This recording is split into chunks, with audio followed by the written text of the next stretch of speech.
अलौकिक विग्रह देखेंगे तो अक्ष शुप अर्थात सु सोंड सु।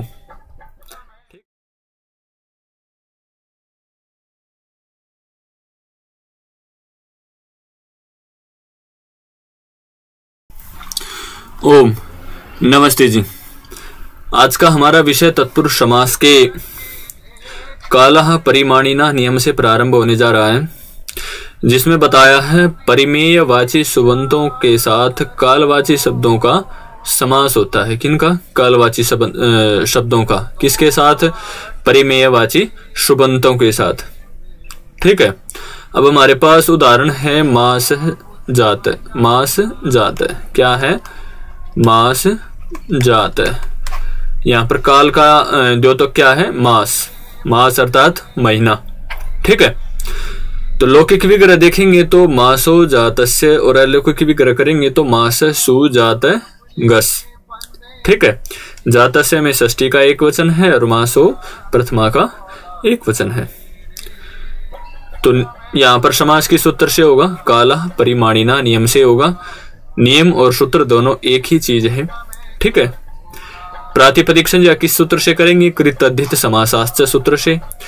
तो हमारे पास शेष क्या रहा? मास सु जात गस। सुपो धातु प्रातिपदिक सूत्र से सुपों का लोक कर देंगे। अब सुप कौन से थे? सु औजस और गस। इन दोनों का लोक अर्थात लोप हो जाएगा। लोप हो जाएगा तो हमारे पास मास जात शेष रहेगा। उपसर्जन संज्ञा कर देंगे प्रथमा निर्दिष्ट समास उपसर्जनम सूत्र से अर्थात नियम से, और उपसर्जन का पूर्व में प्रयोग कर देंगे तो मास जात हमारे पास शेष रह जाता है। और जब मास जात शेष रह जाता है तो स्वादि उत्पत्ति विभक्ति कार्य करते हैं तो मास जात पूरा बन जाता है। सुआदि का विसर्ग आदि भी हो जाते हैं, मास जात बन जाता है। इसी प्रकार द्वयहन जात है।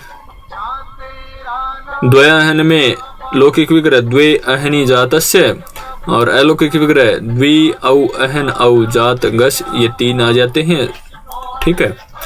और प्रातिपदिक संज्ञा कर देंगे, सुपों का लुक कर देंगे तो द्वि अहन जात ये शेष रह जाता हमारे पास। हमें रूप क्या बनाना है? द्वय अहन जात। तो द्वय अहन जात बनाना है तो यहाँ पर कुछ नियम एकाद नए लगे हैं।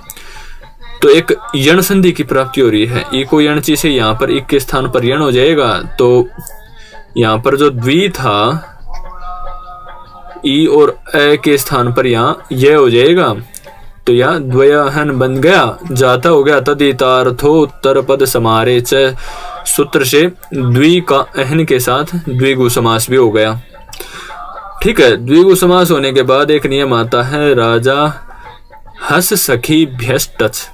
सूत्र से टच प्रत्यय आ जाता है।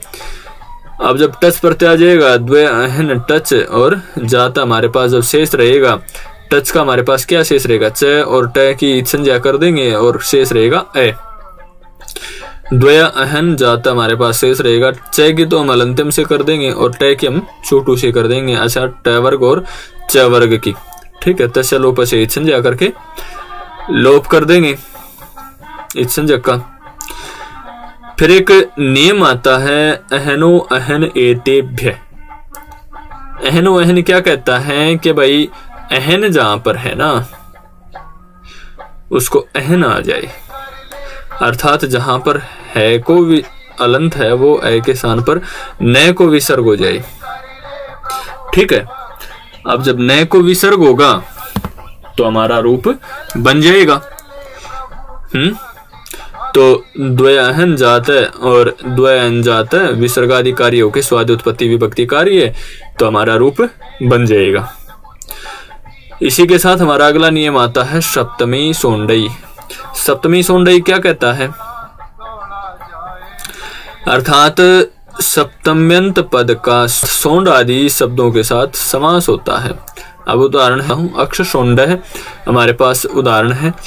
तो लौकिक विग्रह देखेंगे तो अक्षेशु सोंड है और अलौकिक विग्रह देखेंगे तो अक्ष शुप अर्थात सु सोंड सु। ठीक है। अक्षेशु ये सप्तमी का बहुवचन है तो अंत में सुप आता है। ठीक है। अक्षेशु सप्तमी सोंडई सूत्र से समास हो गया। प्रातिपदिक संज्ञा कर दी, सुपों का लुक कर दिया, उपसर्जन संज्ञा कर दी, उपसर्जन का पूर्व में प्रयोग कर दिया। तो हमारे पास शेष क्या रहा? अक्ष शोंड। अक्ष शोंड जब शेष रहा है तो स्वादुत्पत्ति विभक्ति कार्य करेंगे तो अक्ष शोंड हमारा रूप बन जाएगा। विसर्ग आदि के कार्य भी हो जाएंगे।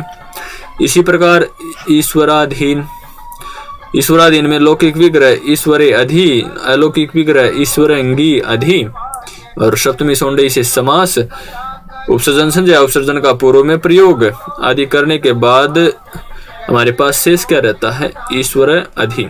ये बाकी कार्य आप करें। र में अ है, उसके बाद अ है तो सवर्ण दीर्घ की प्राप्ति है, तो यहाँ सवर्ण दीर्घ कर देंगे तो ईश्वराधि हमारे पास बन जाएगा।